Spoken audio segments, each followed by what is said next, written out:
जय श्री कृष्ण। राधे राधे। श्रीमद् भागवतम। राक्षस पूतना और तृणावर्त का वध। जब नंद महाराज वासुदेव से मिलकर वापस लौट रहे थे तो उन्होंने वासुदेव द्वारा दी गई चेतावनी पर विचार किया। वासुदेव द्वारा दी गई चेतावनी कि गोकुल में कुछ भी हो सकता है, इसमें कुछ न कुछ सच्चाई तो जरूर थी। दूसरी तरफ कंस अपने मंत्रियों से बात करने के बाद पूतना राक्षसी को आदेश दिया, जो छोटे छोटे बच्चों को मारने का इंद्रजाल जानती थी, को आदेश दिया कि वह शहर ग्रामों में जाकर सारे बच्चों का वध कर दे। पूतना जैसी डायनें खेचरी कहलाती हैं, जिसका अर्थ है कि वह आकाश में उड़ सकती हैं। और इस तरह का इंद्रजाल आज भी कुछ स्त्रियों द्वारा भारत के दूरस्थ क्षेत्रों नॉर्थ ईस्ट भाग में किया जाता है। ये स्त्री टूटे हुए पेड़ों की शाखाओं पर बैठकर एक स्थान से दूसरे स्थान तक आ जा सकते हैं। पूतना को भी यह शक्ति आती थी, इसलिए उसे खेचरी कहा जाता है। राक्षसी पूतना ने एक सुंदर स्त्री का वेश धारण किया। सुंदर वस्त्रों और आभूषणों से सुशोभित होकर वह बिना किसी अनुमति के नंद के आवास में घुस गई। राक्षसी पूतना अपने सुंदर शरीर, अपने सुंदर आभूषणों, कपड़ों और बालों में लगे फूलों की वजह से बहुत ही सुंदर लग रही थी। उसकी इसी सुंदरता के कारण उसे किसी ने नहीं रोका और वह बिना रोक टोक के नंद महाराज के घर में घुस गई। बहुत सारे बालकों का वध करने वाली पूतना ने जब कृष्ण को पालने में लेटा देखा तो वह तुरंत समझ गई कि इस नन्हे बालक में बहुत सारी शक्तियां हैं। उसने सोचा कि यह बालक तो इतना शक्तिशाली है कि चुटकी भर समय में ही सारे ब्रह्मांड को नष्ट कर सकता है। श्री कृष्ण भगवान ने पूतना को अपना बाल स्वभाव दिखाया और उसे देखकर अपनी आंखें बंद कर ली। जब श्री कृष्ण ने अपनी आंखें बंद कर ली तो पूतना ने उसे अपनी गोद में उठा लिया। पूतना को यह नहीं पता था कि वह साक्षात अपनी मौत को पकड़े हुए है। जब पूतना कृष्ण को गोद में ले रही थी तो यशोदा तथा रोहिणी दोनों माताएं वहीं उपस्थित थी, किंतु उन्होंने उसे मना नहीं किया क्योंकि वह सुंदर वस्त्रों से आभूषित थी और श्री कृष्ण के प्रति मात्र प्रेम प्रदर्शित कर रही थी। पूतना ने अपने स्तनों पर घातक जहर लगा रखा था। उसने सोचा था कि जैसे ही वह श्री कृष्ण को अपना दूध पिलाएगी, कृष्ण तुरंत ही मर जाएंगे। पूतना ने बालक श्री कृष्ण को अपनी गोद में उठाया और अपने स्तन उसके मुख से लगा दिए और श्री कृष्ण उसके जहर भरे स्तनों से दूध पीना शुरू कर दिया। श्री कृष्ण ने उसकी छाती को इतने जोर से दबाया कि वह जोर से चिल्ला पड़ी और अपने हाथ पैर फैलाकर चिल्लाने लगी, मुझे छोड़ दो, मुझे छोड़ दो। वह जोर जोर से चिल्ला रही थी और उसका सारा शरीर पसीने से तरबतर हो गया था। इसी दर्द की वजह से राक्षसी पूतना अपने वास्तविक शरीर में वापस आ गई। उसने अपना भयानक मुंह खोल दिया और अपने हाथ पैर फैला दिए। श्री कृष्ण ने उसके स्तनों से अपना दूध पीना जारी रखा। दूध के साथ साथ श्री कृष्ण ने पूतना के प्राणों को भी चूस लिया और इस प्रकार राक्षसी पूतना का वध हुआ।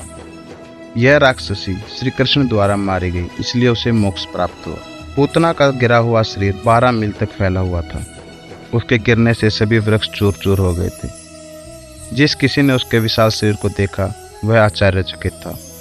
उसके दांत खुदी हुई सड़कें लग रहे थे, उसके नथुने पर्वत जैसे लग रहे थे, उसके स्तन छोटी छोटी पहाड़ियों जैसे लग रहे थे और उसके बाल झाड़ियों के समान थे।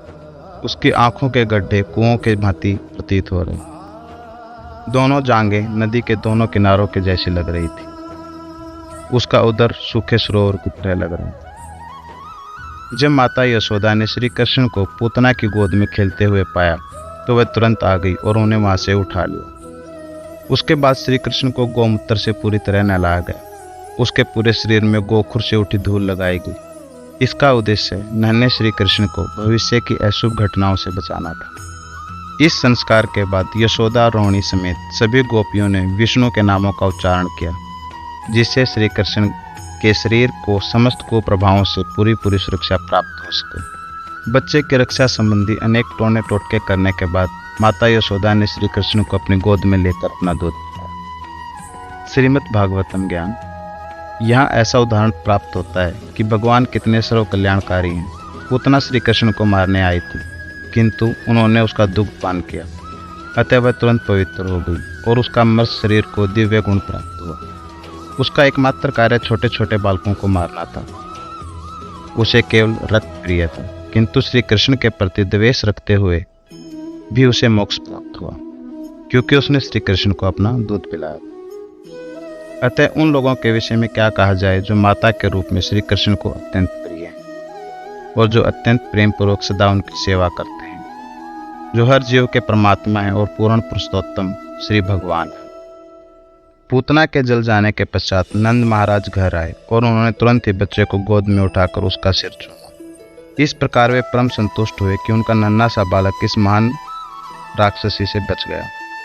और इस प्रकार पूतनावत की कहानी खत्म होती है और हम तृणावर्त राक्षस के उद्धार की कहानी सुनते हैं। पार्ट नंबर 7, तृणावर्त का उद्धार। जब श्री कृष्ण कुछ और बड़े हुए तो वे पलटने लगे। अब वे पीठ के बल नहीं लेटे रहते थे।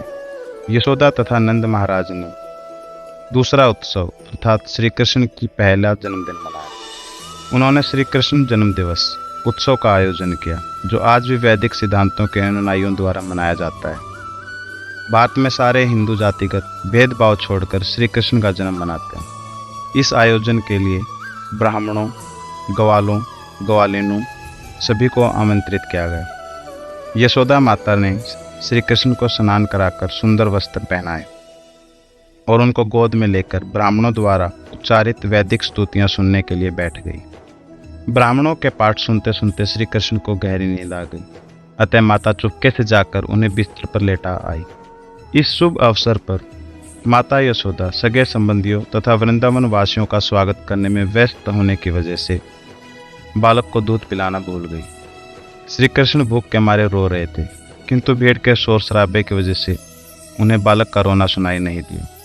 श्री कृष्ण को पालने में सुलाया गया था और जब वे अपने पांव पटक रहे थे तो उनका एक पैर पालने के पहिए से टकरा गया, जिसकी वजह से पालना टूटकर बिखर गया।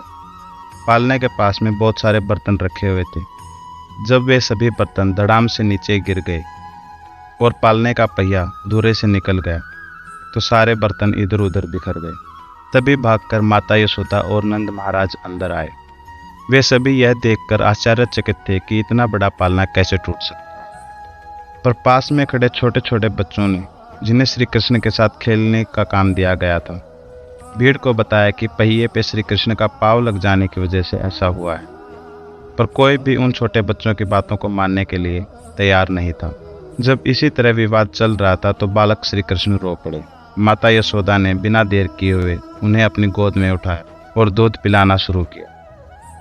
यदि बालक अपनी माता का दूध ठीक से पीता है तो यह समझ जाते हैं कि बच्चे को कोई खतरा नहीं है। बाकी लोगों ने टूटे हुए पालने को ठीक किया और बिखरी हुई वस्तुओं को अपने अपनी जगह पर रखा। उत्सव के अगले दिन जब माता यशोदा बालक को अपनी गोद में लेकर प्यार कर रही थी तो उन्हें बालक एकदम से बहुत ज़्यादा भारी लगने लगा और वे उसे उठाने में असमर्थ अनुभव करने लगी। अतः इच्छा न होते हुए भी उन्होंने उसे ज़मीन पर बैठा दिया और थोड़ी देर बाद वे गृह कार्य में व्यस्त हो गई। उसी समय कंस का एक राक्षस, जिसका नाम तृणावर्त था, कंस के आदेश पर बवंडर के रूप में वहां प्रकट हुआ। उसने बालक को अपने कंधे पर चढ़ा लिया और सारे वृंदावन के ऊपर एक भारी बवंडर छोड़ दिया। इसकी वजह से सारे लोगों की आंखें धूल से भर गई और संपूर्ण वृंदावन क्षेत्र इतने गहरे अंधकार से पूर्ण हो गया कि कोई किसी को देख नहीं सकता था। इन तेज हवाओं के कारण माता यशोदा को अपना बालक दिखाई नहीं पड़ा, क्योंकि उसे तो बवंडर उठाकर ले गया था। अतः वे रोने लगी और पृथ्वी पर उसी प्रकार गिर पड़ी जिस प्रकार बछड़ा खो जाने पर गायें गिर पड़ती है।